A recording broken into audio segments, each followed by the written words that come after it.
আওয়ামী লীগের যাবতীয় কার্যক্রম নিষিদ্ধ করার সিদ্ধান্ত গ্রহণ করা হয়েছে। আজ শনিবার 10 মে 2025 তারিখে উপদেষ্টা পরিষদের এক বিশেষ সভা অনুষ্ঠিত হয়। সভায় আন্তর্জাতিক অপরাধ ট্রাইব্যুনাল আইনের সংশোধনী অনুমোদিত হয়েছে।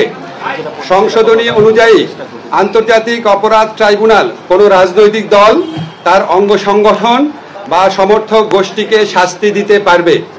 উপদেষ্টা পরিষদের বৈঠকে আন্তর্জাতিক অপরাধ ট্রাইব্যুনালে বাংলাদেশের আওয়ামী লীগ ও তার নেতাদের বিচার কার্য সম্পন্ন না হওয়া পর্যন্ত দেশের নিরাপত্তা ও সার্বভৌমত্ব রক্ষা, জুলাই আন্দোলনের নেতাকর্মীদের নিরাপত্তা এবং আন্তর্জাতিক অপরাধ ট্রাইব্যুনালের বাদী ও সাক্ষীদের সুরক্ষার জন্য সন্ত্রাস বিরোধী আইনের অধীনে সাইবার স্পেস সহ আওয়ামী লীগের যাবতীয় কার্যক্রম নিষিদ্ধ করার সিদ্ধান্ত গ্রহণ করা হয়েছে।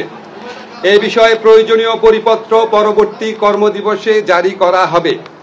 এর পাশাপাশি আজকের উপদেষ্টা পরিষদের বৈঠকে জুলাই ঘোষণাপত্র আগামী 30 কার্যদিবসের মধ্যে চূড়ান্ত করে প্রকাশ করার সিদ্ধান্ত গৃহীত হয়েছে। ধন্যবাদ।